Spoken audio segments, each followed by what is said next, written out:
نحمده ونصلي على رسوله الكريم اما بعد فاعوذ بالله من الشيطان الرجيم بسم الله الرحمن الرحيم رب اشرح لي صدري ويسر لي امري واحلل عقدة من لساني يفقهوا قولي۔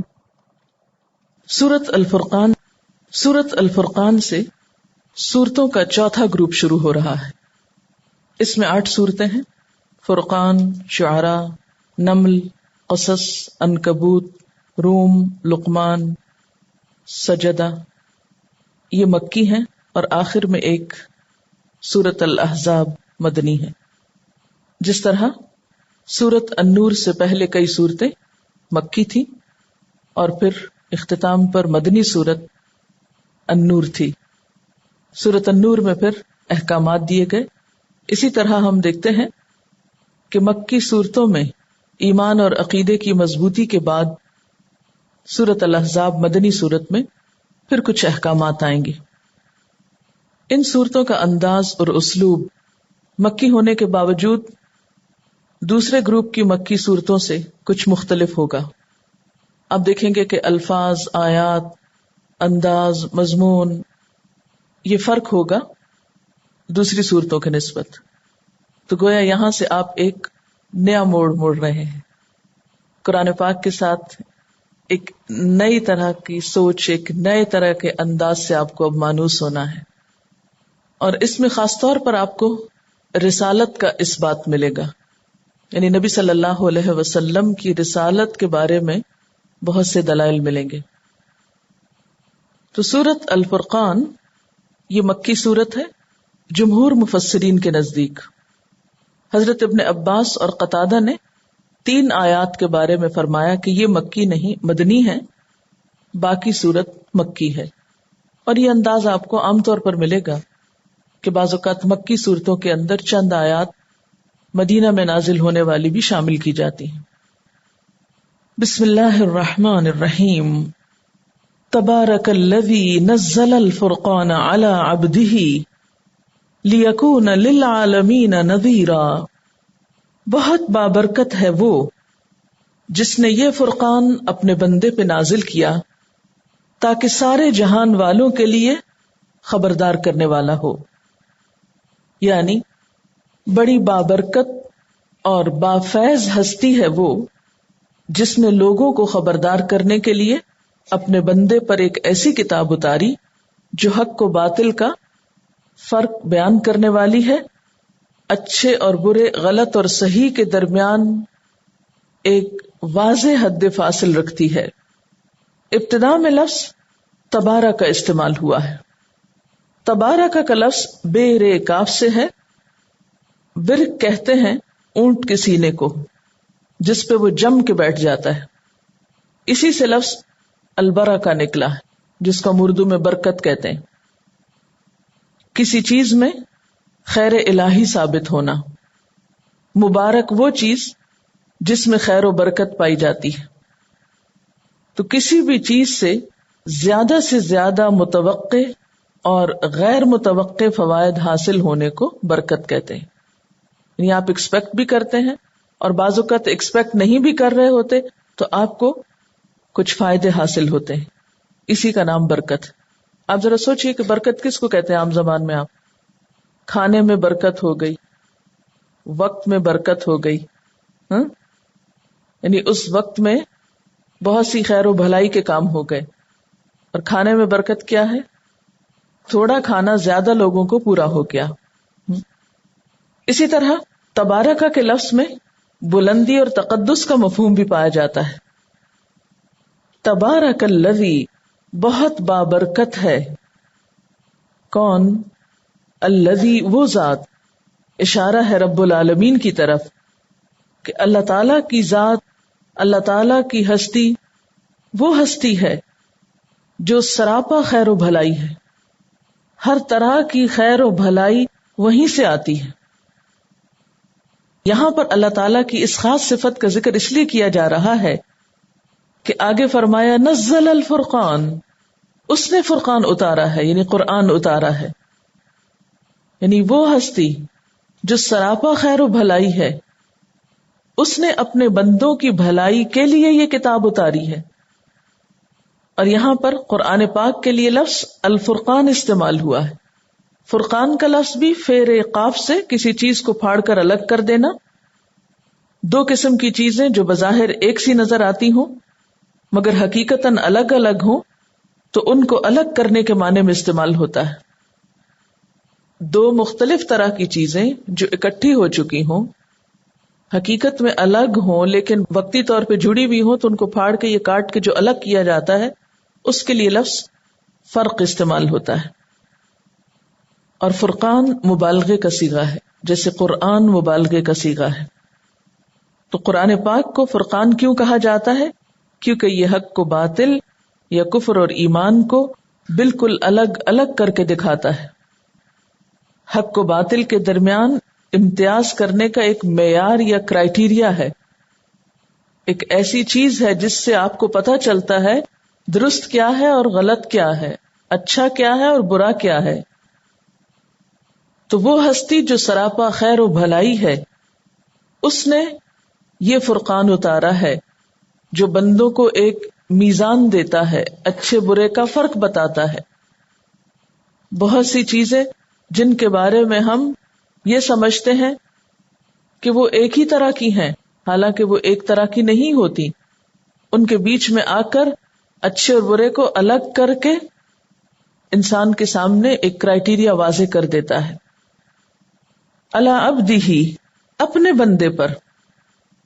اس میں رسول اللہ صلی اللہ علیہ وسلم کے لیے لفظ عبد استعمال ہوا ہے، اور عبدہ کا لفظ خاص طور پر اس بات کا اظہار کر رہا ہے کہ اللہ تعالی آپ کی طرف خصوصی طور پر التفات یا توجہ فرما رہے ہیں. کسی کو اپنا بندہ کہنا یہ بہت اعزاز کی بات ہے. جیسے کلمہ شہادت میں رسول اللہ صلی اللہ علیہ وسلم کا تعارف اشہد ان محمدن عبدہ و رسولہ کے طور پہ موجود ہے، اسی طرح یہاں بھی اللہ تعالیٰ نے قرآن پاک میں آپ کے لیے لفظ عبد استعمال کیا ہے، اور یہ صرف یہاں نہیں اور جگہ پر بھی آتا ہے. اس کی وجہ کیا ہے؟ آپ کو عبد کیوں کہا گیا، یا یہاں آپ کا تعارف عبد کے طور پر کیوں کرایا گیا؟ اس کی وجہ یہ ہے کہ پہلی امتوں نے بھی اپنے رسولوں کی شان میں عقیدت مندی کی وجہ سے غلو کیا اور ان کو ان کے حقیقی مقام سے اٹھا کر اللہ تعالی کے ساتھ جا ملایا. اپنے پیغمبروں کو کبھی خدا کا بیٹا قرار دیا، کبھی خدا کا اوتار قرار دیا. مثلا یہود کا عقیدہ کیا تھا کہ حضرت عزیر علیہ السلام جو کہ ایک پیغمبر تھے وہ خدا کا اوتار ہیں. دوسرے لفظوں میں اللہ تعالی کی ہستی عزیر علیہ السلام کی شکل میں دنیا میں آئی ہے. سمجھ رہے ہیں؟ یعنی بجائے اس کے کہ پیغمبروں کو اللہ کا بندہ قرار دیں، کیا قرار دیا؟ کبھی اللہ کا بیٹا قرار دیا، اور کبھی کیا کہا کہ اللہ تعالیٰ کی ہستی نعوذ باللہ اس پیغمبر کے اندر حلول کر گئی. حلول کرنا کیا ہوتا ہے؟ یعنی حل ہو گئی ہے، اس کی شکل میں مجسم ہو کر دنیا میں آ گئی. یعنی نعوذ باللہ ان کا کہنا کیا ہے کہ اللہ تعالیٰ اس انسان کی شکل میں مجسم ہو کر دنیا کے سامنے آ گئے. ہم مسلمانوں کے ہاں بھی بعض اوقات ایسے خیالات پائے جاتے ہیں. مثلا آپ نے پڑھا کہ اللہ نور السماوات والارض، اللہ زمین و آسمان کا نور ہے. تو اس سے لوگوں نے کیا نتیجہ نکالا کہ اللہ تعالی اپنی ذات کے ساتھ ہر جگہ موجود ہے، اور جس چیز کو چاہا انہوں نے خدا بنا ڈالا.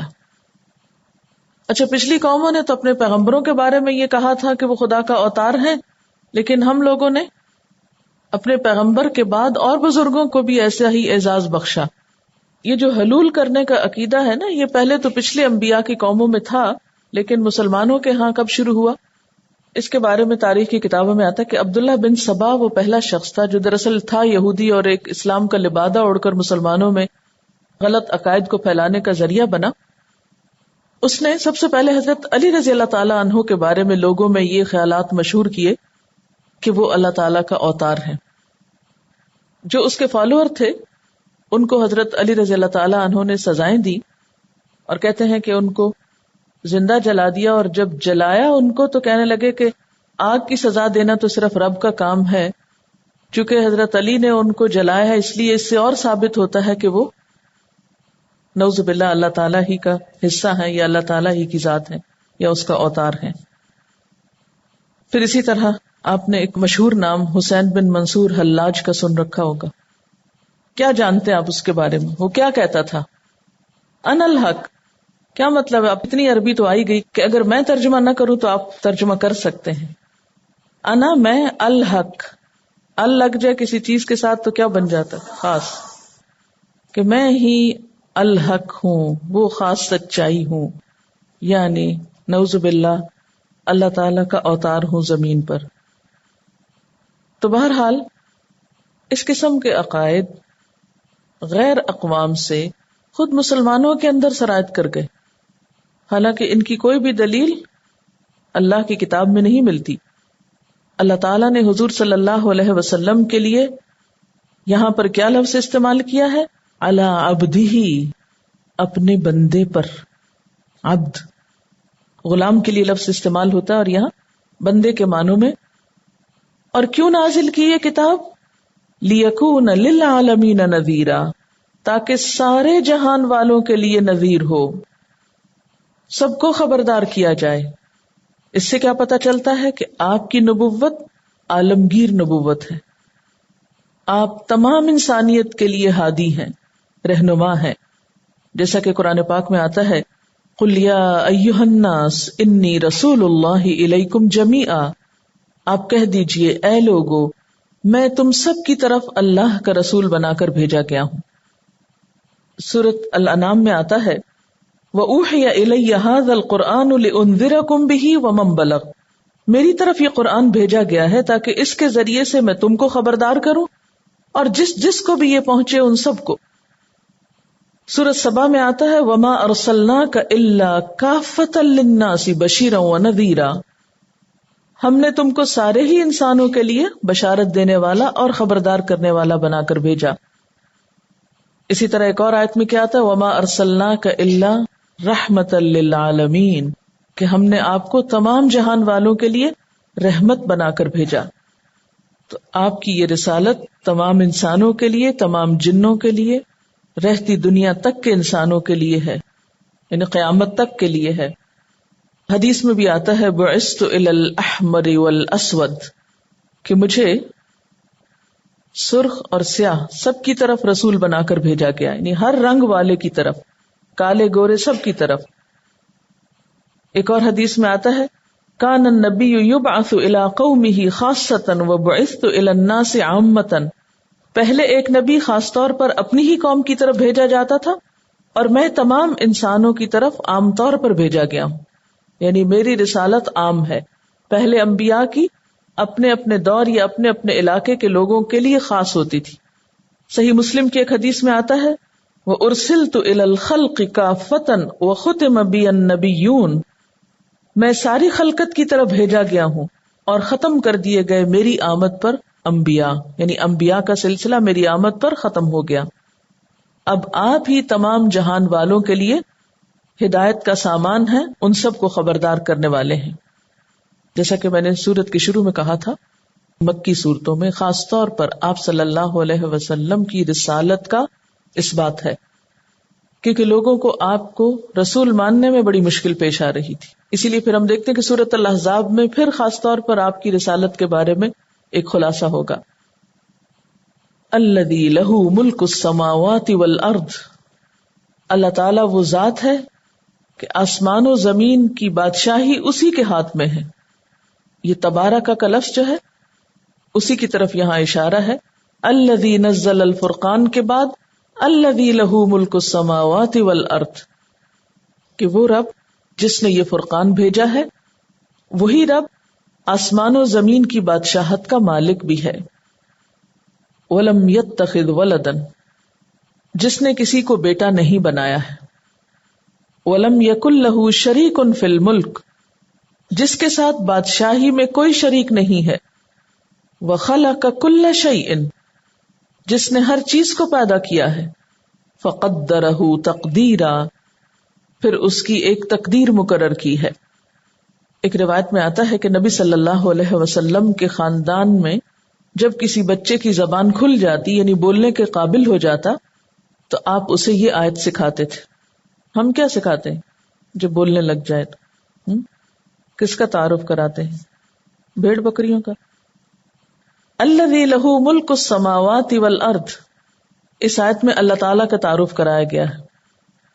یعنی اللہ تعالیٰ کون ہے جس نے یہ کتاب بھیجی ہے؟ کوئی معمولی ہستی نہیں ہے، پہچانو اس کو.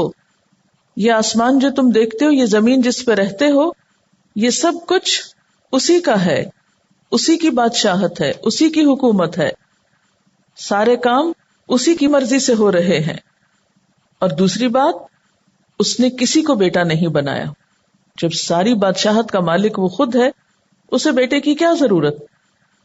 اور یہاں خاص طور پر مشرکین اور نصارہ اور یہود کے عقائد کا رد کیا جا رہا ہے جو انہوں نے شرکی عقائد اختیار کر رکھے تھے.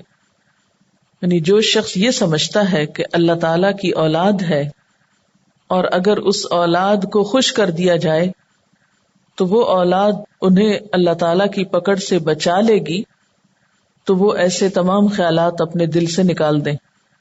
اس کی کوئی بیٹا بیٹی نہیں، کوئی اولاد نہیں، بادشاہت اسی کی ہے، ہر چیز کا تنہا وہ مالک ہے. وَلَمْ يَكُنْ لَهُ شَرِيكٌ فِي الْمُلْكِ، نہ اس کی اولاد اور نہ ہی کوئی اور کسی بھی طرح اس کی بادشاہت میں اس کے شریک ہیں. وَخَلَقَ كُلَّ شَيْءٍ، اور وہ ہو بھی کیسے سکتے ہیں؟ اس لیے کہ ہر چیز کو تو اس نے خود پیدا کیا ہے، ہر چیز کا خالق تو وہ خود ہے. تو خالق اور مخلوق میں تو فرق ہوتا ہے. مخلوق خالق کی مرضی میں شریک نہیں ہو سکتی. مثلا آپ کسی کے بنانے سے بنے، آپ کے بنائے جانے میں آپ کی مرضی تو شامل نہیں تھی. جب اپنی تخلیق میں آپ کی مرضی شامل نہیں، وہ سراسر اللہ ہی کی مرضی کے مطابق ہے، تو پھر مخلوق میں سے کوئی معبود کیسے ہو سکتا ہے؟ ہر چیز اس کی مرضی، اس کی مشیت کے مطابق کام کر رہی ہے. ہر ایک کو رزق وہ دے رہا ہے. فقدرہ تقدیرا، ہر ایک کی تقدیر اس نے مقرر کی ہے. تو کوئی اس کے برابر کہاں سے ہو سکتا ہے؟ یعنی کرنے والا تو وہ ہے، مالک وہ ہے، خالق وہ ہے، تو معبود بھی وہی ہونا چاہیے، کوئی اور نہیں. اور یہاں پر جو لفظ ہے کہ قدرہ تقدیرا، تقدیر کا لفظی معنی کیا ہوتا ہے؟ اندازہ کرنا. تو مراد اس سے کیا ہے کہ اللہ تعالیٰ نے ہر چیز کو، خواہ وہ جاندار ہے یا بے جان، پیدا بھی کیا اور ہر چیز کا کام بھی مقرر کیا، ہر چیز کا وقت بھی مقرر کیا، اور ہر چیز اسی کی مرضی کے تابع ہے. یعنی جو اس نے کسی کے لیے کام مقرر کیا وہ وہی کام کر رہی ہے، کوئی اور دوسرا اس کو پھیر نہیں سکتا. وہ اسی کی تقدیر کی پابند ہے. اس کے ٹھہرائے ہوئے اندازے سے کوئی ذرا بھی آگے پیچھے سر منہ بھی انحراف نہیں کر سکتا. اب آپ دیکھیے کہ خلق کل شیء، جب کل کا لفظ آپ پڑھتے ہیں یا بولتے ہیں یا سنتے ہیں کیا ذہن میں آتا ہے؟ کل شیء، خواہ وہ جمادات ہوں، خواہ وہ نباتات ہوں، خواہ وہ حیوانات ہوں، خواہ وہ انسان ہوں، خواہ وہ کوئی اور مخلوق ہوں، فرشتے ہوں یا کچھ اور. خلق کل شیء، اور پھر صرف خلق نہیں بلکہ قدرہ تقدیرا. اور یہ جو لفظ ہے نا قدرہ تقدیرا، اس میں کسی بھی چیز کی خاص شیپ، رنگت، سائز، اس کا کام، اس کے اختیارات، اس کے فائدے اور نقصانات، اور کب تک اس کو کام کرنا ہے، یہ سب کچھ اس کی مرضی کے تابع ہے. مثلاً آپ دیکھیں ستارے اور سیارے، زمین کا سائز یا مارس کا سائز فرق کیوں ہے؟ کس نے اس کا اندازہ کیا؟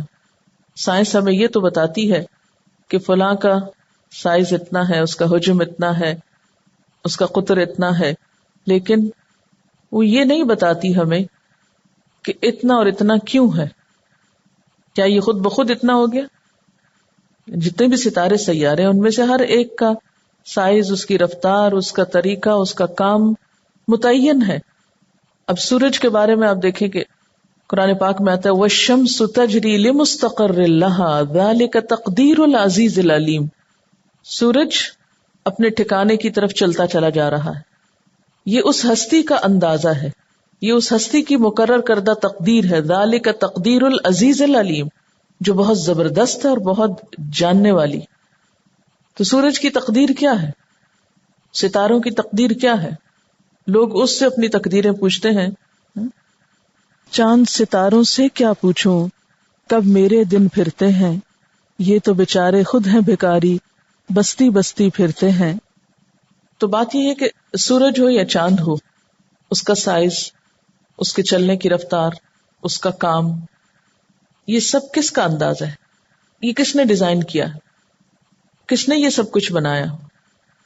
یہ اسی نے بنایا جس نے یہ فرقان اتارا ہے، جس نے یہ قرآن اتارا ہے. اب آپ ان دو آیتوں کو ذرا اوپر تلے لکھ کر دیکھیں، لکھا ہی ہوگا آپ کے پاس. ایک میں کیا آتا ہے؟ الذی نزل الفرقان علی عبدہ لیکون للعالمین نذیرا. ایک پہچان ہے اللہ تعالیٰ کی، جس نے یہ کتاب اتاری ہے، اپنے بندے پہ اتاری. تو کتاب اور بندے دونوں کا ذکر ہے. فوراً بعد آسمان و زمین کی بات ہے، ہر چیز کی تخلیق کی بات ہے اور ان کے اندازے کی بات ہے. تو دین اور دنیا الگ کیسے ہو سکتے ہیں؟ وہی رب جس نے یہ ساری دنیا بنائی ہے، اسی رب نے قرآن اتارا ہے. اس کی بنائی ہوئی دنیا سے تو تم کو بہت دلچسپی ہے، اس میں تو خوب غور و فکر کرتے رہتے ہو، لیکن اس کی بھیجی ہوئی کتاب، اس کی طرف تمہاری کوئی توجہ نہیں. اس سے تم حق کو باطل کا فرق نہیں پہچاننے کی کوشش کرتے. تو بات یہ ہے کہ ستارے سیارے ہوں یا پھر نباتات ہوں، ان کی بھی تقدیر اللہ ہی نے مقرر کی. مثلاً گیہوں کا پودا کیسا ہوگا، گلاب کا کیسا ہوگا، انگور کی بیل کیسی ہوگی، اور بہت سی پھولوں والی بیلیں رنگ رنگ کی اور قسم قسم کی ہیں، ان کے پتوں کا سائز کیا ہوگا. کبھی آپ کسی باغ میں نکل جائیں اور دیکھیں اور ایک ایک پھول پر غور کریں کہ اس کا رنگ اور شیڈ اور ٹیکسچر اور اس کا ڈیزائن کس نے بنایا، کب بنایا تھا بیٹھ کے. آپ ایک چھوٹی سی بھی پینٹنگ بناتے ہیں، کتنا وقت لگتا ہے اس میں؟ ایک اچھی پینٹنگ کے لیے کتنا وقت درکار ہوتا ہے؟ کم از کم 2 ہفتے. اور اس میں بھی بعض اوقات ہم کیا کرتے ہیں کہ کہیں سے کوئی ڈیزائن دیکھ کے اس کی کاپی کرتے ہیں، اوریجنل تو کچھ نہیں ہوتا. لیکن اس زمین پر جو کچھ بھی نباتات ہیں ان میں سے ایک ایک اوریجنل ہے، وہ کسی دوسرے کی نقالی نہیں ہے. بہت سی چیزیں جو بظاہر ملتی جلتی بھی نظر آتی ہیں، وہ حقیقت میں ملتی جلتی نہیں ہوتی. ہو سکتا ہے دور سے ایک پام ٹری اور ایک کھجور کا درخت آپ کو ایک نظر آتا ہو، لیکن دونوں کی ڈیزائن اور دونوں کی تاثیر اور پھل اور حقیقت میں بہت بڑا فرق ہے. تو بظاہر ملتی جلتی چیزیں بھی اندر سے الگ الگ ہیں. تو یہ اندازہ کس نے کیا؟ پھر کسی بھی پودے کے مختلف حصوں کا ایک خاص سائز تک بڑھنا اور اس سے آگے نہ بڑھنا، یہ سب اندازہ کس کا ہے؟ اس پر کس کی مرضی چلتی؟ اب دیکھیں برگد کا درخت جو ہے وہ کتنا بڑا ہوتا ہے، لیکن گلاب کے پودے میں آپ جتنی مرضی کھاد ڈال دیں وہ برگد کا درخت نہیں بن سکتا. کیوں؟ اس لیے کہ اس کی تقدیر اللہ نے مقرر کی ہے کہ اس کو گلاب کا پودا ہی رہنا ہے، آپ نہیں اس میں کچھ کر سکتے. تقدیر ایسی چیز کو کہتے ہیں نا جس میں انسان بے بس ہو، تو اس میں آپ کی بے بسی ہے. کتے کو آپ جتنا مرضی کھلائیں پلائیں وہ گھوڑا نہیں بن سکتا کہ بن جائے گا، اس کی آپ خوب کیئر کریں. اسی طرح مرغی کو آپ جتنا مرضی کھلائیں پلائیں وہ شتر مرغ نہیں بن سکتی، مرغی مرغی ہی رہے گی، شتر مرغی نہیں بنے گی. تو مختلف چیزوں کی جو رنگت ہے اس پہ بھی اگر آپ غور کریں، مختلف پھلوں کا جو رنگ ہے، سیب کا رنگ فرق ہے، امرود کا فرق ہے، بعض اوقات ملتے جلتے بھی کلر یا شیڈ نظر آتے ہیں. تو بہت سی چیزیں جو بظاہر ملتی جلتی بھی نظر آتی ہیں لیکن ان میں بھی فرق ہوتا ہے. پھر خوشبو کیوں فرق ہوتی؟ اگر امرود میں اورنج کی خوشبو ڈال دی جاتی ہے اور اورنج میں امرود کی ڈال دی جاتی، تو یہ کس نے اندازہ مقرر کیا؟ کسی بھی ایک چیز کو جب آپ ڈسکرائب کرتے ہیں یہ جو ڈسکرپشن ہے نا کسی بھی چیز کی، یہی دراصل اس کی تقدیر ہے. مثال کے طور پر اس پینسل کو آپ کس طرح ڈسکرائب کریں گے؟ کسی بھی چیز کو جب ڈسکرائب کرنا ہوتا ہے تو کیا کرتے ہیں آپ؟ کیا کچھ بتاتے ہیں اس کا؟ اس کی شیپ، سائز، اس کا کلر اور کس چیز سے بنی ہے وہ. تو جس طرح ایک پینسل بنانے والے انسان نے جب اس کو ڈیزائن کیا تو اس کا سائز مقرر کیا، اتنے سائز کی ہوگی، اس رنگ کی ہوگی، اس شکل کی ہوگی. اس سے پتلی بھی ہو سکتی تھی، اس سے موٹی بھی ہو سکتی تھی، لیکن یہ بنانے والے یا موجد کا یا ایجاد کرنے والے کا اپنا فیصلہ ہے. انسانوں کے فیصلے عموماً تجربے اور مشاہدے پر قائم ہوتے ہیں. جتنی بھی دنیا میں ایجادات ہیں وہ اچانک نہیں ہوئی. پہلے ایک چیز بنی، پھر وہ موڈیفائی ہوتی ہوتی کبھی چھوٹی کی گئی، کبھی بڑی کی گئی، ہزاروں تجربات اس پر ہوئے.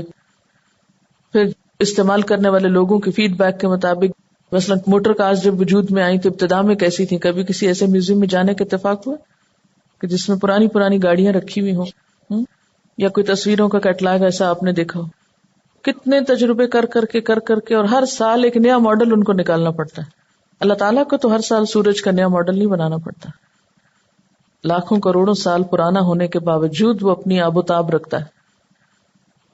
تو ہر چیز کو اس نے بنایا اور اس کی تقدیر بھی مقرر کی، اس کا رنگ، اس کا ڈیزائن، اس کی شیپ، اس کا ٹیکسچر، اس کی ہر چیز کے اندر جو مٹیریل استعمال ہونا تھا وہ اس نے خود سلیکٹ کیا یا اس نے خود بنایا. اور مختلف پودوں کی لکڑی آپ دیکھیں کتنی مختلف ہوتی ہے. پھلدار پودوں کی لکڑی اور بغیر پھل کے پودوں کی لکڑی میں بھی فرق ہوتا ہے، سائز میں فرق ہوتا ہے، رنگت میں فرق ہوتا ہے. جمادات کے بعد نباتات کے بعد حیوانات کو آپ دیکھیں، پرندوں کے سائز، رنگ اور شکلیں دیکھیں. پھر اس کے بعد انسانوں کے سائز اور رنگ اور شکلیں دیکھیں. اسی گلوب کے اوپر مختلف علاقوں میں پائے جانے والے یا رہنے والے یا مختلف نسلوں اور رنگوں کے لوگ جو ہیں ان میں جو فرق ہے. پھر مختلف ایریاز کے جو لوگ ہیں ان کا جو لائف سپین ہے، کون کتنے سال جیے گا، ان کا جو سائز ہے، ان کے مختلف جو فگرز یا فیچرز ہیں ان کا جو سائز ہے، یہ سب بھی اس نے مقرر کیا. مختلف علاقوں کے رہنے والوں کی شکل و صورت کتنی مختلف ہوتی. اتنی ویرائٹی کہ اگر آپ صرف دیکھنے بھی شروع کر دیں تو آپ کی زندگی بیت جائے. بنانا اور ان کی ساری خصوصیات قائم کرنا تو بہت دور کی بات. فرمایا جس نے یہ سب کچھ کیا اسی رب نے یہ فرقان بھیجا ہے، یہ کتاب بھیجی ہے، اور لوگوں نے اسے چھوڑ کر اوروں کی طرف توجہ کر لی. واتخذوا من دونہ آلہہ، انہوں نے اس کے سوا اوروں کو الہ بنا لیا.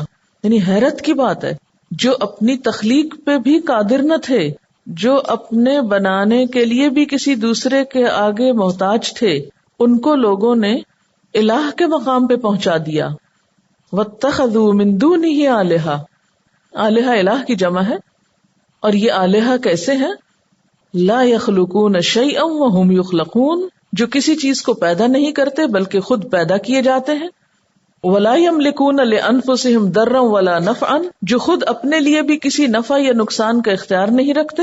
ولا یملکون موتا ولا حیاتا ولا نشورا، اور وہ مالک نہیں ہے نہ موت کے، نہ زندگی کے، اور نہ دوبارہ اٹھانے کے. یعنی جن کے پاس کوئی اختیار نہیں نہ کسی کو مارنے کا، نہ زندہ کرنے کا، اور نہ مرے ہوئے کو پھر اٹھانے کا. یہاں پر آپ دیکھ رہے ہیں کہ لوگوں نے جن کو معبود بنا لیا تو ایسے معبودوں کی کچھ کمزوریاں یہاں بیان کی جا رہی ہیں، یا دوسرے لفظوں میں الوہیت کا معیار بتایا جا رہا ہے. الوہیت کا لفظ بہت پڑھیں گے آپ اسلامی کتابوں میں. الوہیت کس کو کہتے ہیں؟